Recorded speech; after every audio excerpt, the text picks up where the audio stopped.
Imagine a medium-sized city in the middle of northern Ontario, nestled between lakes, beautiful landscapes, and a ton of nickel. Well, that's Sudbury for you.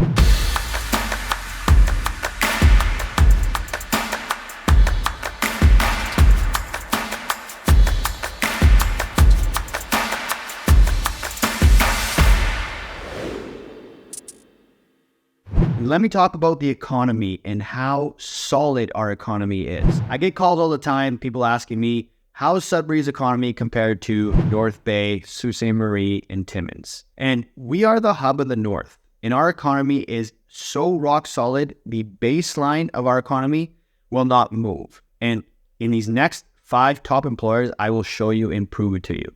So let's get right into it. I'm Tristan Ritchie from Lake City Realty, and I help people buy, sell here in Sudbury, and relocate if you're looking to move to Sudbury. I'm trying to provide as much information as possible to help you guys make the right decision. So if you have any questions, you're looking to buy or sell, please feel free to reach out. But also, just a like, comment, and subscribe. It really, really helps, and I appreciate it every time I see it pop up in my notifications. So thanks in advance. Sudbury's economy was historically centered all around just the mining industry, right? So that could be a little bit scary when you have a city that's based on just one thing. For example, Espanola just shut down their paper mill, which is basically the only jobs there. But Sudbury has something way different. Because we're the hub of the North, we have so many government jobs. So our number one employer, yes, it is the mines. Vale, Glencore, and all the subsidiary companies that make money from subcontracts or contracts from the mines. You're looking at 15,000 plus jobs, good paying jobs, consistent. And in some cases, you might say, oh, well, nickel, what if we don't need it anymore? But it's the opposite. Do you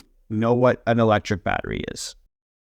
I think we've heard a ton about those in the last couple of years, and you need nickel to make those. Tesla has said that they've signed a contract to get a certain amount from us every year. So this industry is solid. Obviously, they go on strike sometimes, but it usually doesn't last long, and it doesn't make really a dent in the real estate prices because it's a short strike. Everyone needs to get paid, right? Number 2, so that's our top, highest, most employed, is education. I'm going to group this all into one, but there are 4 main ones. The 2 colleges, so Connecticut probably added, Cambrian College. Again, those are over 1,000 jobs, good paying jobs, profs, people working at the buildings, right? Then we have Ritchie University, big university of the North. A lot of people come here, great programs. It's had a little bit of turmoil recently, but they've all fixed it all up. They have the new president. Everything's going very smoothly. My dad works there, still has his job. It's doing great. So those are tons of jobs right there, post-secondary institutions. The next 2 is the 2 school boards, the Catholic and the Rainbow. So both of them, tons of employment, right? Those are all government jobs, teachers, janitors, people working at the schools,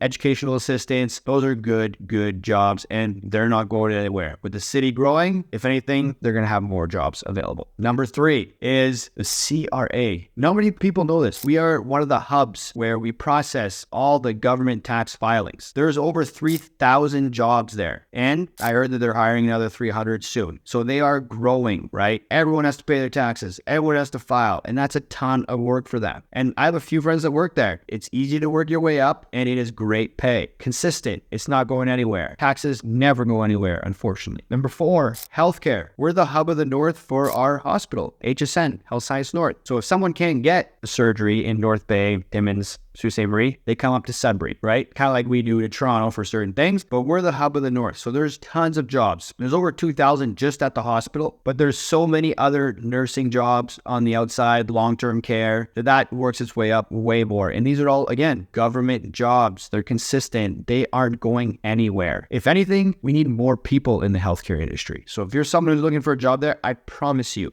you will get a job. And number 5 is obviously at the city, more government jobs, municipal jobs, crazy amount of jobs there. And it's easy, again, to work your way up. Again, these super consistent, always going to be needed jobs. I just want to make the video quick, short, and sweet to kind of show you guys the baseline of our economy. That isn't changing. And that's a huge percentage of our population. And then you have all the other jobs that every city has, right? Like the finance sector, all the banks, tons of jobs there. We have the railways, CN, a lot of people work there and make great money. There's a ton of other other jobs. This is just a very consistent, strong economy. We don't see the fluctuations as much as Toronto even. When there's a big recession, Sudbury is a little bit secluded. We don't feel it as much. Look at the history, the house prices, the value of stuff here. It doesn't change that much as it would in other cities. So that being said, we just have a strong economy and I love it. That's why I'm super bullish on Sudbury and I love my city. If you have any questions, feel free to reach out. That's just a quick update on the Sudbury economy.